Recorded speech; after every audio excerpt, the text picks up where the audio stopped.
Baik, Assalamualaikum warahmatullahi wabarakatuh.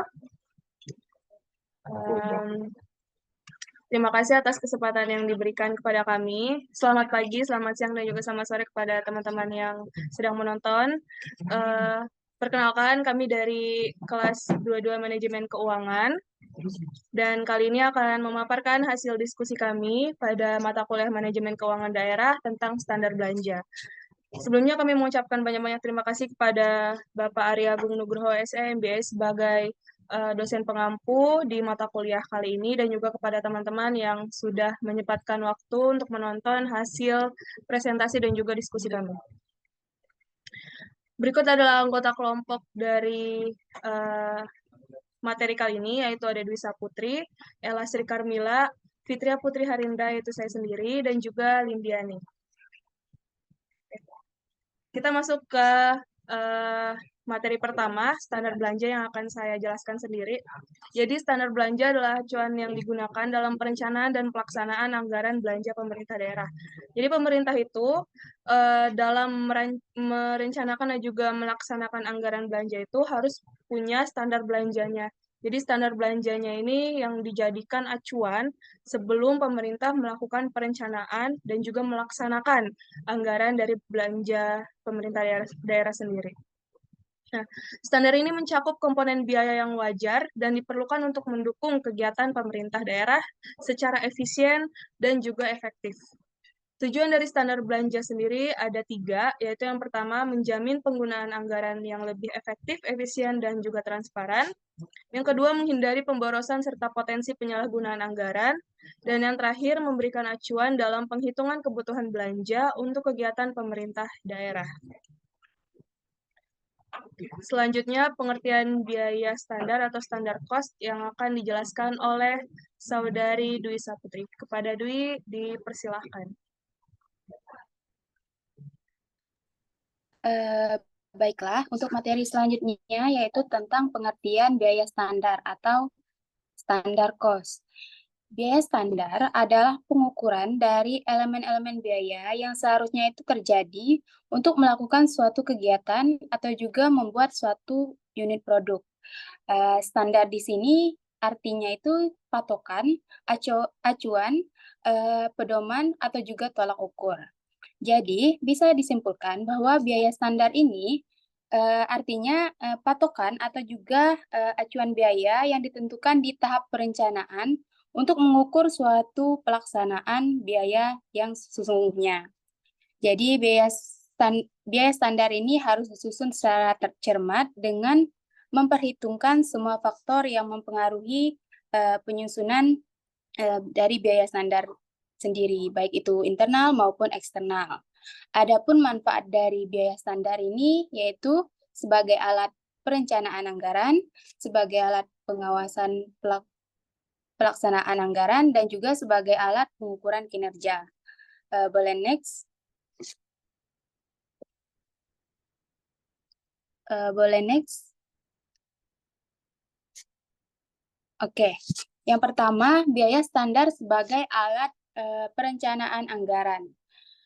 Di sini biaya standar ini adalah pedoman bagi setiap satuan kerja untuk mengisi suatu rencana kerja dan anggaran satuan kerja perangkat daerah atau RKA SKPD. Selain itu juga biaya standar ini pedoman yang digunakan oleh tim anggaran pemerintah daerah atau TAPD untuk mengevaluasi RKA SKPD tadi yang diajukan oleh masing-masing SKPD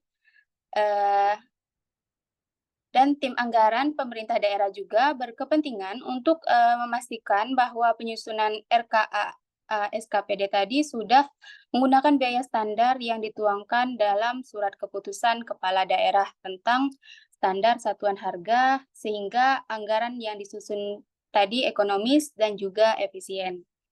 Yang kedua, ada biaya standar sebagai alat pengawasan pelaksanaan anggaran.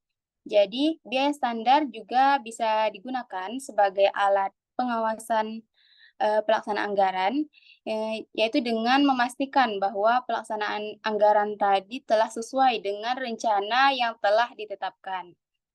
Auditor yang berkepentingan untuk memeriksa apakah entitas yang diaudit tadi telah melaksanakan anggaran sesuai dengan biaya standar yang telah ditetapkan. Kemudian ada biaya standar sebagai alat pengukuran kinerja.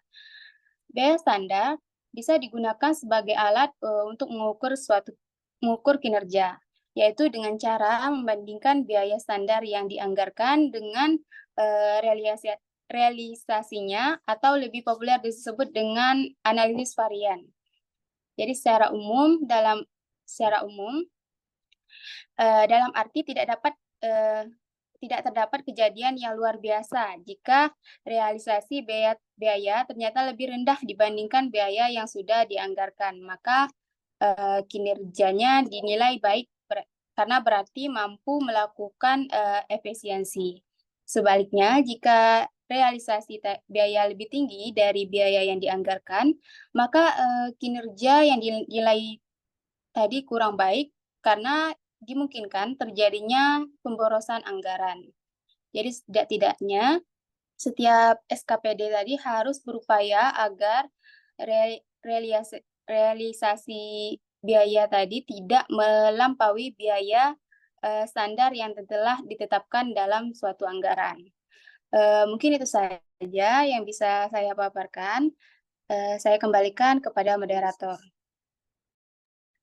Baik, terima kasih kepada Dwi. Selanjutnya, materi selanjutnya akan dijelaskan oleh Saudari Lindiani. Pada Saudari Lindi, disilakan. Oke, baik. Terima kasih atas kesempatannya. Di sini saya akan menjelaskan mengenai jenis biaya standar. Yang seperti teman-teman dengar tadi, mengenai pengertian dari biaya standar sudah dijelaskan. Sekarang masuk ke biaya standar, yaitu yang pertama, standar satuan harga atau SSH. Biaya per unit input yang digunakan untuk penyusunan sebuah anggaran, misalnya belanja sewa, gaji, bahan habis pakai, dan perjalanan dinas. Metode penetapan SSH ini melalui survei pasar, studi banding, dan wawancara. Yang kedua ada analisis standar belanja, yaitu disingkat ASB, yaitu biaya standar per jenis berkegiatan seperti workshop dan pengadaan barang, dihitung dengan mengalihkan standar volume dengan SSH, bertujuan mengevaluasi kewajaran dari belanja kegiatan tersebut. Yang ketiga, ada biaya atau tarif standar nasional, yaitu biaya yang ditetapkan pemerintah pusat, misalnya gaji PNS, perjalanan dinas, harga satuan bangunan, dan lain sebagainya. Yang keempat, ada harga perkiraan sendiri atau HPS, perkiraan biaya untuk pengadaan barang atau jasa yang digunakan untuk evaluasi kewajaran penawaran, penetapan jaminan, dan juga pencegahan korupsi. Next.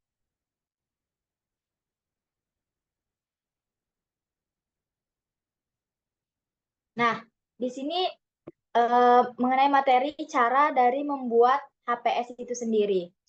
HPS itu adalah harga perkiraan sementara. Yang pertama, kita bisa menentukan secara jelas jenis-jenis pekerjaan yang akan dibuat oleh OE atau HPS. OE ini sebagai objek ekonomi, yaitu jenis pekerjaan yang nantinya akan dikerjakan, sedangkan HPS ini merupakan perkiraan sementara atau estimasi biaya yang akan dikeluarkan ketika melaksanakan sebuah pekerjaan tersebut. Yang kedua, itu menetapkan asumsi-asumsi yang mana asumsi ini akan dibuat nantinya untuk melakukan pekerjaan.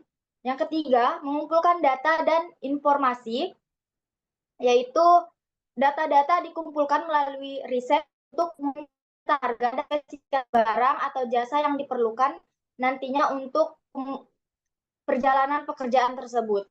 Next.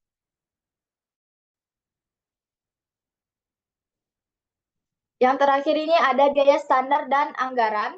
Biaya standar dan anggaran memiliki hubungan yang erat di mana biaya standar ini digunakan untuk menentukan biaya per unit, sementara anggaran juga berfungsi. Lah, sudah.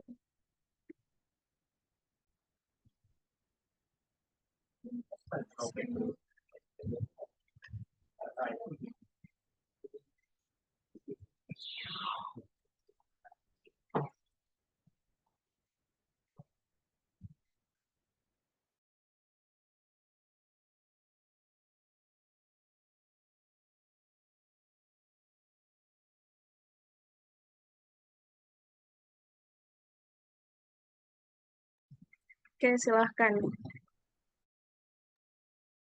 Oke, dengan adanya biaya standar yang jelas, maka anggaran yang disusun pun akan lebih mencerminkan prinsip value for money. Nah, prinsip value for money ini prinsip mengenai suatu pendekatan yang nantinya akan memastikan bahwa sumber daya atau anggaran yang sudah dikeluarkan ini dapat maksimal mungkin dan dikeluarkan itu sebanding dengan manfaat apa yang sudah diperoleh suatu perusahaan. Nah, penyusunan anggaran bisa menjadi kurang tepat sasaran dan rentan terhadap praktik markup anggaran. Next. Baiklah, selanjutnya adalah selisih varians, materi berikutnya yang akan dijelaskan oleh Saudari Ella Sri Karmila. Kepada Ella, disilakan. Ini belum muncul.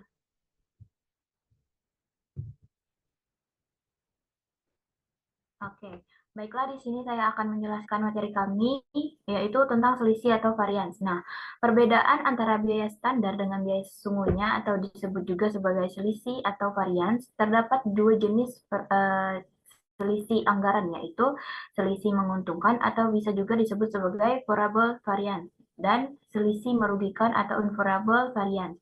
Nah, selisih menguntungkan terjadi apabila biaya sesungguhnya lebih rendah daripada biaya standar, sedangkan selisih merugikan apabila biaya sesungguhnya lebih besar daripada biaya standar.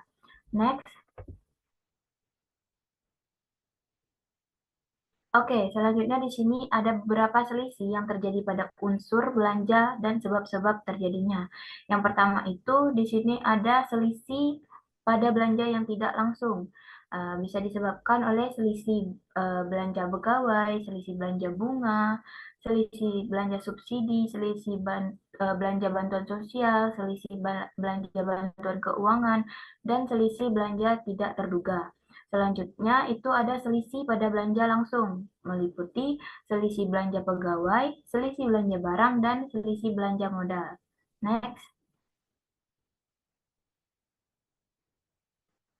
Nah, yang terakhir ini di sini ada penyesuaian biaya standar, di mana penyesuaian biaya standar sendiri seharusnya didasarkan pada perhitungan dan estimasi yang tepat, realistis, dan rasional, dengan mempertimbangkan semua faktor-faktor yang mempengaruhi seperti kenaikan harga barang, tarif upah, dan biaya lainnya di masa yang akan datang.